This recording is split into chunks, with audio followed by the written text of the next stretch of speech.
The number one question, I think, of all questions that I'm asked about Kaleidescape really comes down to the concept of what is the quality of a Kaleidescape movie in particular compared to 4K disc. I think there's general consensus out there by everyone that Kaleidescape kicks the snot out of anything streamed, right?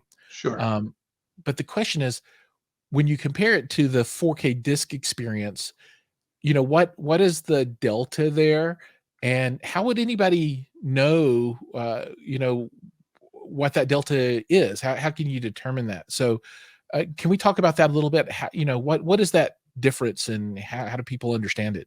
Absolutely. So, there's a couple of very basic things.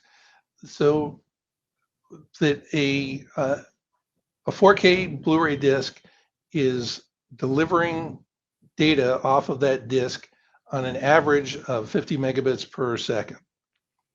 And Kaleidescape, we are delivering data off of our servers to the players on an average of about 65 megabits per second. So at, just simply, that's going to indicate that we're providing more data. And that's, just like everything having to do with compression, that's an average.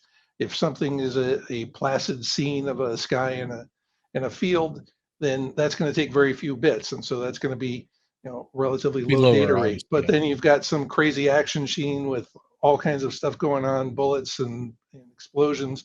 That takes a lot more data. So that depending on how much data you can deliver and how much you can store, that's going to affect the quality. So if you want to go a layer behind that, what happens with a disc, discs are physical media, truly physical. Yep. They can fit a finite number of bits on them. And when a studio is delivering, creating a disc to be delivered to people's homes, it is going to include the video of the movie, obviously, the audio tracks, which are some number of audio tracks for different languages and director's commentary. There's going to be some subtitles, don't take up a lot of room. There's also the menus that go into it, which have some amount of video to them.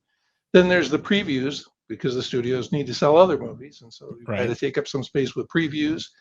And there may be some other special features on there. So they figure out all of the things that are going to go onto the package that's going to get delivered.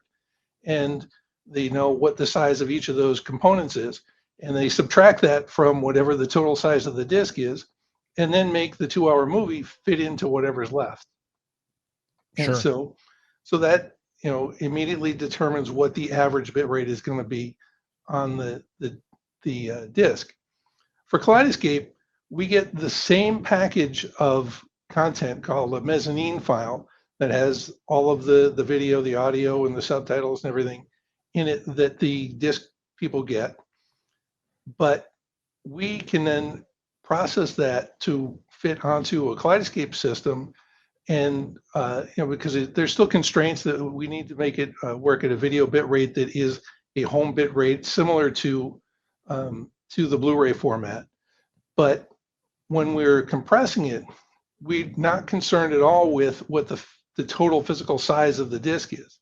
So we can go through frame by frame and make sure every frame is visually lossless. So you can compress stuff and throw things away, but you're not going to notice it in a moving video. And that's what video compression is all about. And so we can make the video visually lossless from front to back. We have really qualified, talented people who look at that video over and over and make sure that it's perfect from front to back. And if that file size comes out to be, whatever it needs to be, that's what we're going to deliver. So it may take a couple extra seconds to download the file, but it's going to give you a visually lossless representation every time that you watch it at home. So some That sounds examples when neat. you look at the really big movies.